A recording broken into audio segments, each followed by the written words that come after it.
What's going on, everybody, and welcome back to the channel. Thank you so much for stopping by, first of all.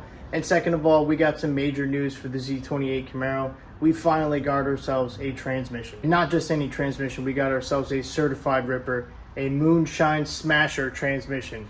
All right, so here is the new transmission, new to us transmission.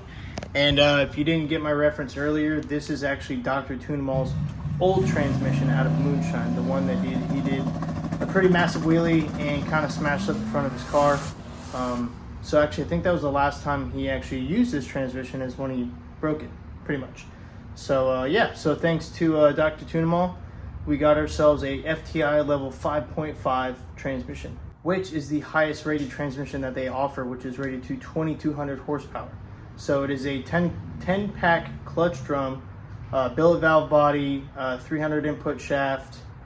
I mean, it's top of the line. It's got a 169 gear set, so not what we were aiming for, but a rear gear change would be much easier than to re-gear the transmission. Not a big deal. It'll let us really give it a lot of power off the line, which is nice, but we might be limited to 1/8 mile drag racing here for a short while. But like I said, a rear gear change and we're back to 1/4 mile.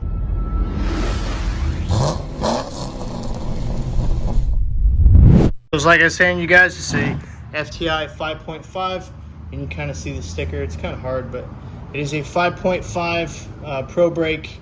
The 3.4, I'm not sure what it stands for, but I did contact FTI, and they did verify everything that was put into this transmission, including the external dump valve. It does not have an internal, only an external dump valve, not a big deal.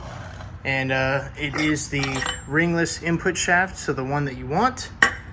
Because the ringed ones, or the O-ringed one, always break, so far of what I've seen. But yeah, so it's got the FTI dump valve. So what this will allow us to do is basically bypass some converter pressure, or some line pressure to the converter, and actually reroute it back to the pan. So it'll let the torque converter speed up or spin faster quicker, which will allow the engine to kind of free rev and build a boost on the trans brake. We won't have that problem with the 78 millimeter, but if we go to an 88 or 92 or something like that, we might be struggling to get up there on the chip.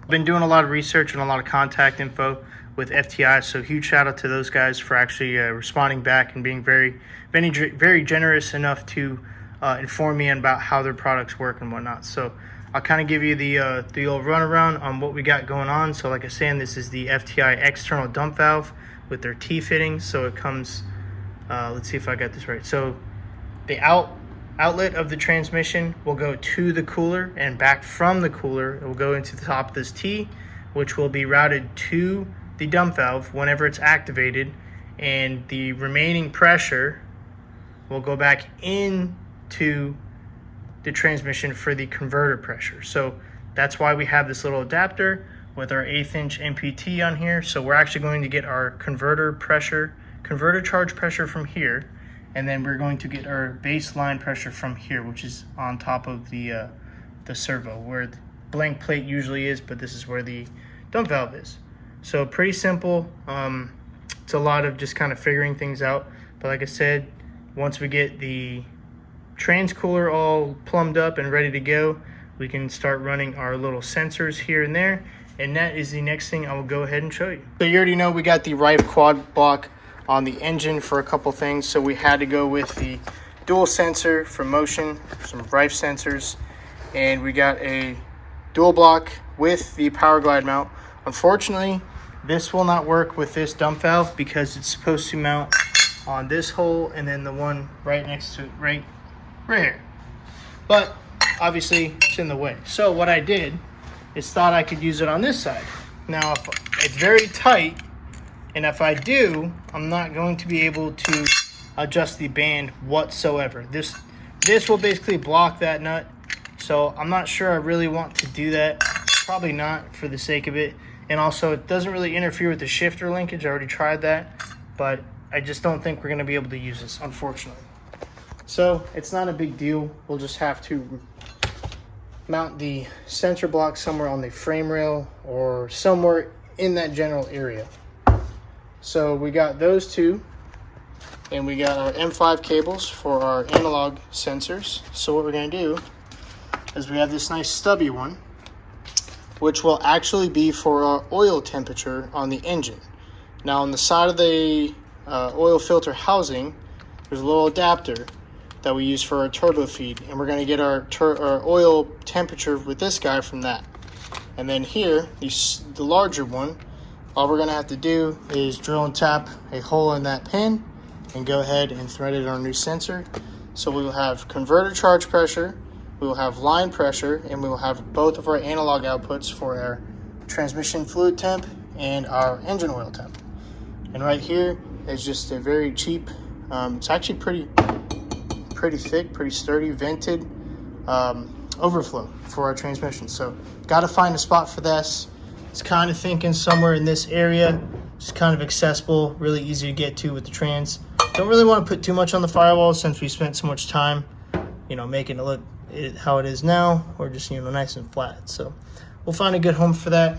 So far, we also have everything to the front of the engine done. So our fans are wired, our water pump is wired, all of the boost plumbing is done. We have our power tap, our exciter wire for the alternator is down there. We have our fuel pressure plumbed in to our quad block like I was mentioning. That is completely wired.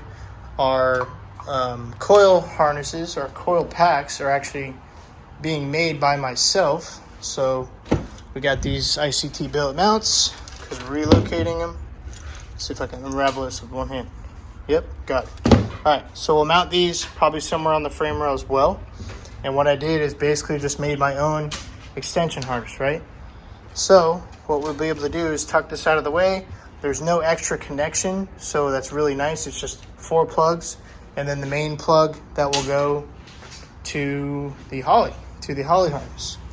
So simplified. I didn't want to have a bunch of adapters or like these cheap Chinese freaking extensions and stuff like that. I'm just trying to stay away from it. I have all the materials to do this, so might as well take advantage of the stuff that I've already purchased to do so. And plus it gives me some time to do a little bit extra wiring. So what we'll do is we'll go ahead and get the transmission mocked up in the car. That way we can figure out our location for our coil packs and for our Rife sensor block. That way we can get everything mounted, everything finished, plumbed up temporarily, only just to be able to take the transmission back out and get our converter and flex plate. So that'll be the next 2 things that we focus on is that. We need injectors for our high ram, which we can actually put on here very shortly. 100%. Get the front of the engine all buttoned up. Just like all the headers need to come back off because there's still tape under here. We need to put our manifold gasket for our turbo. Obviously we need to, clean everything up. Just give everything a good once over once again and make sure we are happy with how everything is. And yeah, go ahead and final some things up so we can final the fuel rails. All the fuel system will be done. And we'll start with brakes and continuing on the wiring.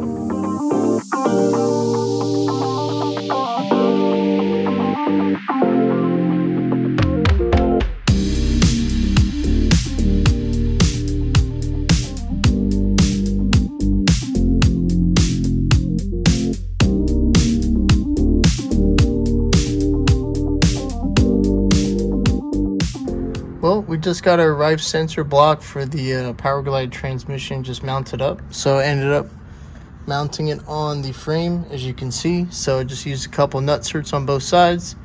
And we ran our little 3AN lines, as you can see. So this one is the 300 PSI transducer, which comes up to the line pressure output right here. And then the other one, the longer one, it kind of tucks back here. This one runs up there to our converter line, or converter charge pressure right there. All right, you see that little guy, a little 90 coming off of that fitting right there. So yeah, super clean install. The little 3A lines worked out very well. We got our M5 cable running on top of the transmission. Over here to our 1/8 inch MPT oil temp sensor. So that is our oil temp sensor. And we are missing one right here, which will be on the pan somewhere for our transmission fluid temp sensor. So I'm not sure what to put it in the front, maybe even the bottom. No, probably not the bottom. Either the side or the back or the front. I'm not really too sure. I'm not sure I really want to put it up here just in case I feel like, under acceleration that the sensor won't have fluid on it, so we'll probably get inaccurate readings. So I might try to end up putting it right here if there's room behind the pan, which I believe there is, but we'll have to pop it off and check anyway. But that's easy. Nice little 1/8 inch MPT hole. Tap it, and our sensor for the transmission will be done, obviously minus the connector here. So I made sure when I did that we have plenty of room to go in and out, right? So we'll have to angle it. Once there's wires on it, it'll be a little bit tighter, but plenty of room in and out. So we are all set for that. So yeah, definitely a nice little compact package with the Rife sensor block. So we finally got our little transmission overflow tank mounted. So mounted it to the firewall behind the catch can. That way it's kind of hidden. You know, I didn't want, like I said, I didn't want a bunch of crap on the firewall itself, just because, you know, spent so much time making it nice and smooth. So yeah, put little nutserts on there, and yeah, it's nice and clean. We got a push lock fitting on the bottom, and let's go ahead and show you underneath. And that goes up to the vent, which is up there. This guy right here, this line. So it goes uphill constantly all the way up to our little can. So that turned out pretty well. There's no downhill slope in it. And as you can see, we got our Rife sensor all buttoned up. We got both M5 cables. We got our little, let's see, transmission oil temp sensor back there. You guys can see that. So I looked up the rating on this cable, and it's only 80 degrees Celsius, which is 170-ish Fahrenheit.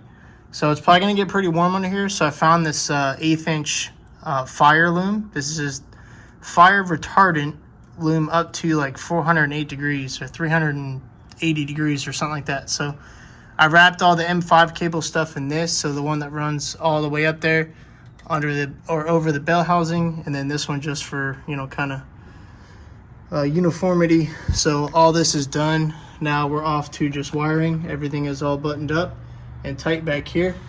I got the cooler lines buttoned up all the way back to the tranny, or the cooler. So all that is done.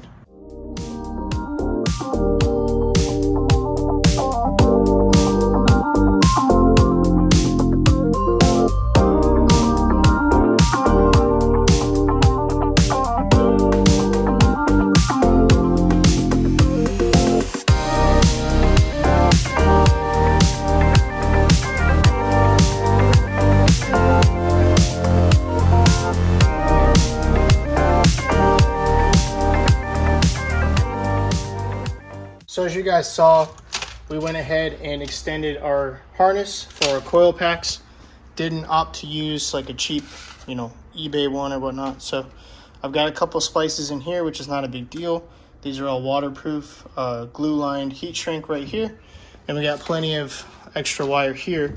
Now I was also thinking about using the factory plug on this and making more splices, but I kind of thought to myself that I can just get some new pins from EFI Connection.